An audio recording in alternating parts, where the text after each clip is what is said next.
गणेश भगवान का सिर क्यों काटा गया और क्यों बदला गया, आइए जानते हैं इस कहानी के माध्यम से। कैलाश पर्वत की चोटियां हिम से आच्छादित थीं। वहां शांति थी, सौंदर्य था और दिव्यता थी। यही वह स्थान है जहां भगवान शिव अपनी अर्धांगिनी पार्वती के साथ निवास करते थे। हिमालय की बर्फीली वादियों में महादेव तपस्या में लीन रहते और पार्वती माता अपने महल में रहकर उन्हें सेवा और स्नेह से संभालती। कई वर्षों से पार्वती जी चाहती थी कि उनका एक पुत्र हो जो उनके एकाकीपन को दूर कर सके। शिव तो साधना में रम जाते पर माता को कभी कभी अकेलापन खलता था।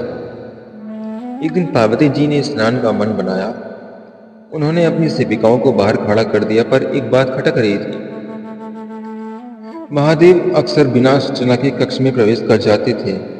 पार्वती माता चाहती थी कि कोई उन्हें स्नान के समय द्वार पर पहरा दे। तभी उनके मन में एक विचित्र विचार आया। पार्वती जी ने स्नान से पहले अपने शरीर पर उपटन लगाया। स्नान के पश्चात उन्होंने उस उपटन से निकली मिट्टी को एकत्र कर लिया और उस मिट्टी से उन्होंने एक सुंदर बालक की मूर्ति बना दी। उस मूर्ति में उन्होंने अपनी शक्ति से प्राण फूंक दिए। देखते ही देखते वह मूर्ति सजीव हो गई। पार्वती माता ने उस बालक को आशीर्वाद दिया, वत्स, तू मेरा पुत्र है, तेरा नाम गणेश होगा। तू आज से मेरे महल का द्वारपाल होगा। जब तक मैं भीतर रहूं कोई भी भीतर ना आए, चाहे कोई भी क्यों ना हो। गणेश ने अपनी माता की आज्ञा को सिर माथे पर रखा और भाले के सामने खड़ा हो गया। उसी समय भगवान शिव अपनी साधना समाप्त कर कैलाश लौटे। वे सीधे अपनी प्रिय पार्वती से मिलने महल के द्वार तक पहुंचे, परंतु द्वार पर एक अपरिचित बालक खड़ा था। शिव ने प्रेम से पूछा, वत्स, तू कौन है? हट जा, मुझे भीतर जाना है। गणेश ने हाथ जोड़कर कहा, क्षमा करें प्रभु, माता ने आदेश दिया है कि कोई भीतर नहीं जा सकता। शिव ने समझाया, मैं इस महल का स्वामी हूं। पार्वती मेरी अर्धांगिनी है, मुझे भीतर जाना ही होगा। परंतु गणेश अड़िग रहा। उसकी भक्ति में दृढ़ता थी। माता के आदेश के बिना एक पग भी भीतर नहीं जा सकते। गणेश के इस अटल उत्तर ने शिव के गणों को क्रोधित कर दिया। नंदी, भृंगी आदि ने गणेश को हटाने का प्रयास किया, पर वह वीर बालक अकेला सब पर भारी पड़ा। किसी ने ना सोचा था कि मिट्टी से बने इस बालक में ऐसी अपार शक्ति होगी। शिव को क्रोध आया। महादेव की तीसरी आंख जब क्रोधित होती है तो संहार होता ही है। उन्होंने अपने त्रिशूल से एक ही वार में गणेश का शीश काट दिया। गणेश का शीश धरती पर गिरा पड़ा। रक्त से भूमि लाल हो गई। पार्वती जब बाहर आई तो अपने पुत्र को मृत देखकर विलाप करने लगी। पार्वती माता का क्रोध और दुख असहनीय था। उन्होंने शिव से कहा, आपने मेरे पुत्र को मार डाला, मेरे जीवन का सहारा छीन लिया। यदि आप उसे जीवित नहीं करेंगे तो मैं अपनी शक्ति से सृष्टि को नष्ट कर दूंगा। पार्वती के क्रोध से पूरी सृष्टि कांप उठी। देव, ऋषि, मुनि सब भयभीत हो गए। ब्रह्मा और विष्णु भी वहां आए और शिव से प्रार्थना की, हे महादेव, पार्वती के पुत्र को पुनः जीवन दे, अन्यथा विनाश निश्चित है। शिव ने अपनी गलती स्वीकार की। उन्होंने पार्वती को शांत करने के लिए वचन दिया, मैं गणेश को पुनः जीवित करूंगा।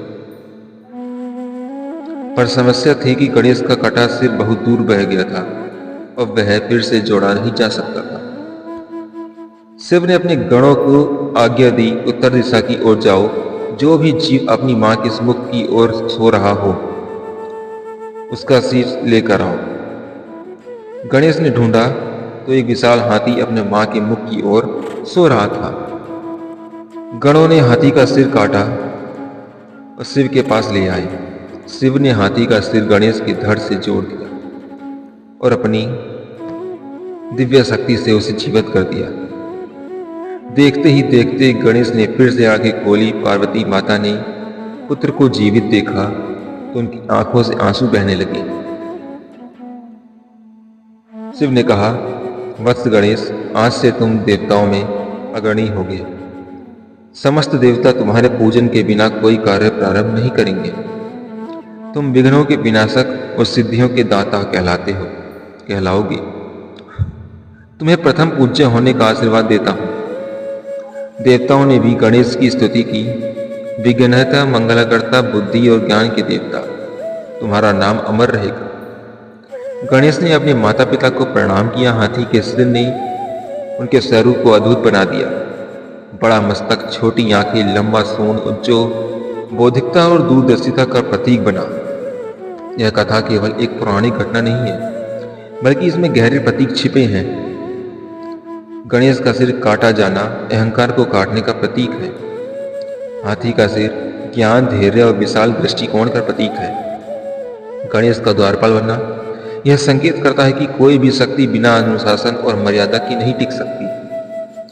प्रथम पूज्य होना, कोई भी शुभ कार्य तभी सफल होता है जब विघ्न दूर हो और मन शुद्ध हो। समय बीतने के साथ साथ गणेश जी की पूजा हर युग में बढ़ती गई। महाराष्ट्र में लोकमान्य तिलक ने गणेश उत्सव को सामाजिक एकता का पर्व बनाया।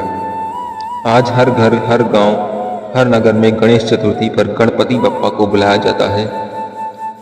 10 दिन तक पूजन के बाद गणेश जी को विसर्जित कर दिया जाता है। यह भी हमें सिखाता है कि जीवन में कुछ स्थायी नहीं, परिवर्तन की साक्षात है।